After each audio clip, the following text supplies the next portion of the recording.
Hola compañeros, alumnos y alumnas de la licenciatura en psicología.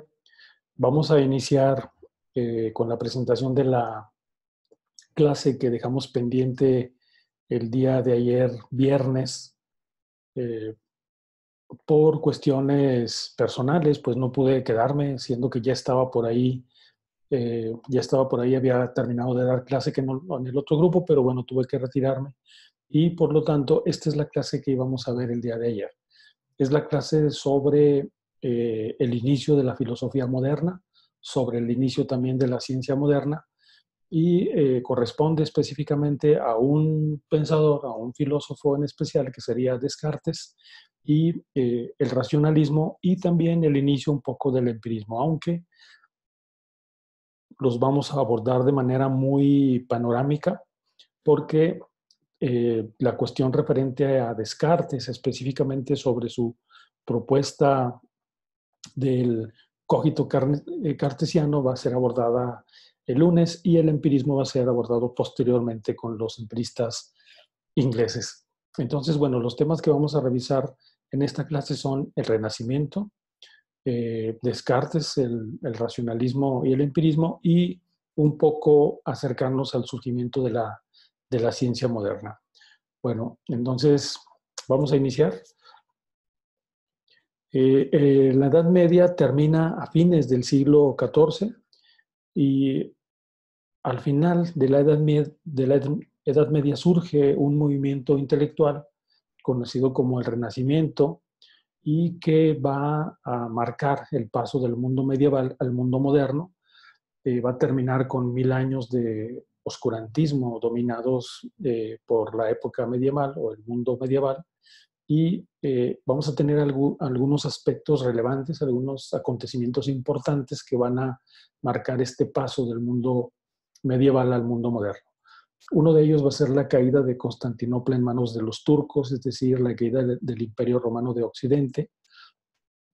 Otra es la vuelta a la antigüedad clásica. Recuerden que hay un movimiento intelectual, el llamado humanismo, encabezado por algunos intelectuales de renombre, entre los cuales vamos a tener a Erasmo de Rotterdam, por ejemplo, y que se pretende, pues, después de estos 1000 años de oscuridad del medioevo, regresar a la época clásica de los griegos, ¿no? Eso es lo que representa el humanismo, esta vuelta a la antigüedad clásica.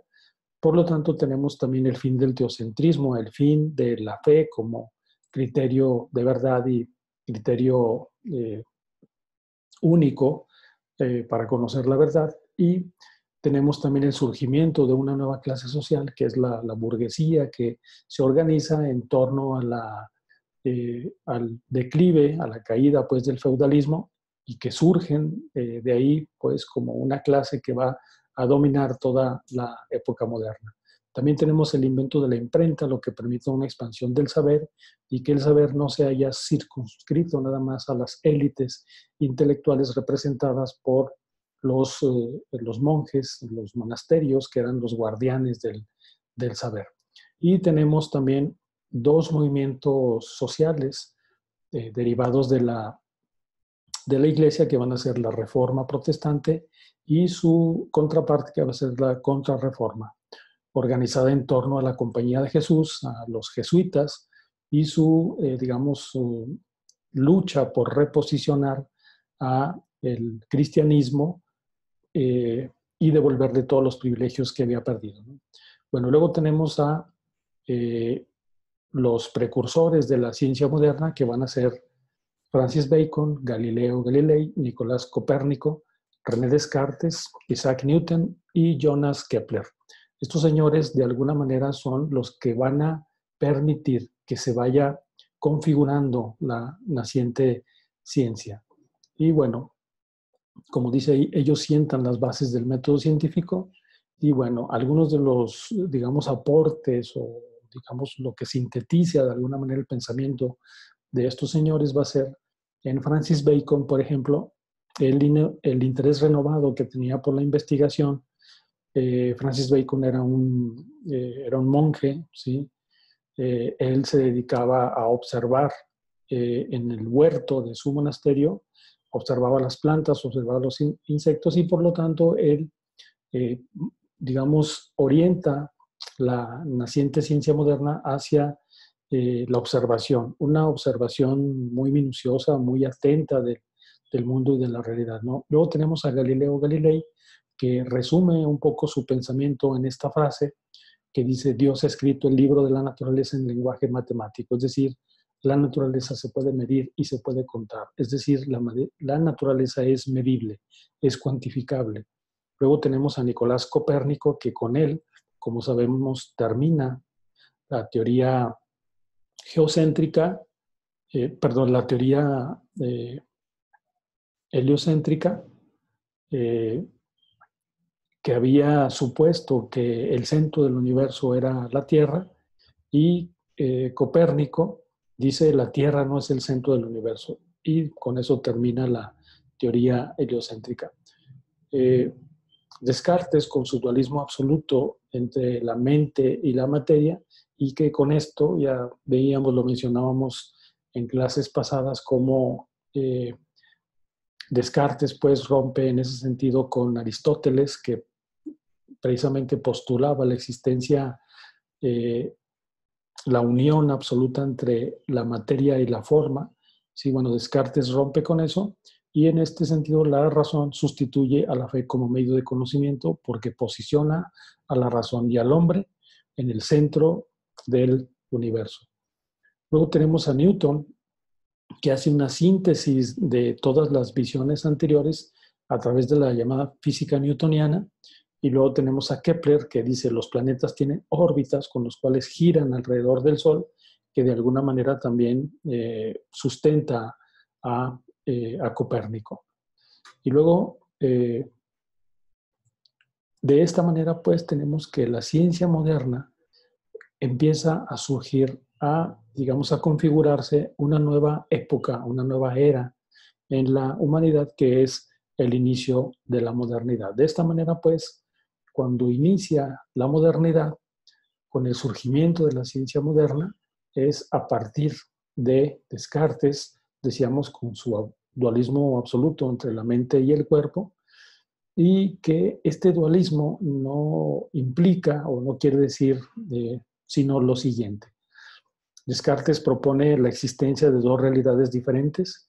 Estas dos realidades diferentes se rigen por leyes diferentes, y en este sentido retoma a Platón. Recuerden, existe el mundo suprasensible y existe el mundo sensible. Cada uno de ellos, lo que existe ahí, tiene características, propiedades y formas de existencia diferentes, ¿no? Y entonces él propone pues estas dos realidades: la realidad mental, a la cual le llaman la res cogitans, y la realidad física, a la cual le llama la res extensa. Y luego tenemos pues que dentro de la realidad mental tenemos a la mente, y dentro de la realidad física tenemos al cuerpo y la naturaleza. O sea, dos realidades que forman parte del ser humano, ¿sí? Pero que están separadas la una de la otra. Por el lado de la mente, vamos a tener desde el punto de vista de la teoría del conocimiento al sujeto que conoce, y desde el punto de vista también pues de la teoría del conocimiento, en la parte de la realidad tendríamos el objeto del conocimiento.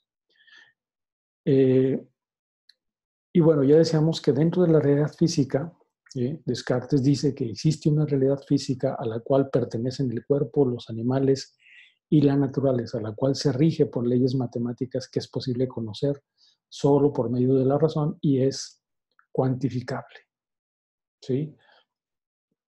El sujeto que conoce, dice, solo la razón, por medio de la intuición y las ideas innatas, puede proporcionar contenidos y procedimientos verdaderos para describir la verdad. Ya vamos a ver cómo a través de la duda metódica, a través de todo un procedimiento mental, a partir del cual la teoría del conocimiento en Descartes pretende validar el conocimiento, ¿sí? Eso lo vamos a ver en la próxima clase. Y bueno, tenemos así como estos postulados de Descartes van a generar, pues van a sentar ya las bases de la ciencia moderna. Y luego tenemos como la física newtoniana, que decíamos que Newton sintetiza el pensamiento de todos los anteriores, pero es un señor, es un pensador que viene mucho después de Newton, llamado Heinrich Hertz, el que va a darle sentido a la física newtoniana, porque la física newtoniana se encontraba en un sentido, digamos, muy abstracta, y en cambio Hertz lo que hace es que hace una síntesis del pensamiento de Newton y dice algunos aspectos tan importantes como este: el tiempo, el espacio y la materia no pueden ser objeto de nuestra experiencia, solo tiempos definidos, cantidades de espacio y materia. Es decir, este postulado de Hertz lleva a la idea, pues, de que la realidad puede estudiarse a partir de minutos, horas, centímetros, metros, gramos, kilos, etc. De tal manera que Heinrich Hertz, al realizar esta síntesis de la física newtoniana, genera todo un sistema axiomático. ¿Qué es un axioma? Bueno, un axioma es una verdad, es una afirmación que no necesita ser demostrada. Por ejemplo, 2 y 2 son 4, eso es un axioma. Eso no necesita demostrarse, es una verdad indiscutible. Entonces, este sistema axiomático quiere ser implementado en todas las disciplinas de la física, o sea, en la hidráulica, en la óptica, en la electricidad. Todas estas disciplinas tratan de imitar a la física creando un sistema axiomático para de ahí, posteriormente, las demás ciencias, por ejemplo, la mecánica, la geometría, la aritmética, eh, surgen así las ciencias naturales. Decíamos, muchas de las ciencias que estaban, o de los, digamos, saberes que estaban incrustados dentro de la filosofía, intentan generar su sistema axiomático y separarse de la filosofía y tener una independencia. Decíamos, la mecánica, la geometría, la aritmética hacen eso y se generan así las ciencias naturales. Poco a poco, pues, partes de la filosofía se separan de ella para formar parte de las nacientes ciencias naturales, y vamos a tener ahí una primera clasificación de las ciencias naturales que se organizan de la siguiente manera. Las ciencias exactas, que serían específicamente, son no experimentales, la matemática y la lógica formal, que éstas trabajan con axiomas, no se sustentan en fenómenos de la naturaleza, sino que son axiomas y saberes formales, ¿sí?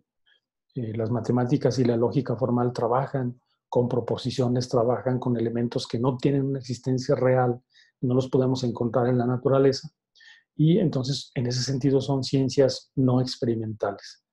Y luego tenemos a las ciencias naturales experimentales. En ese sentido son ciencias como la física, la química, la biología, la geografía y la astronomía, que van a usar el método científico para comprobar hipótesis por medio de la experimentación y generar eh, leyes generales que expliquen fenómenos dentro de cada uno de sus ámbitos.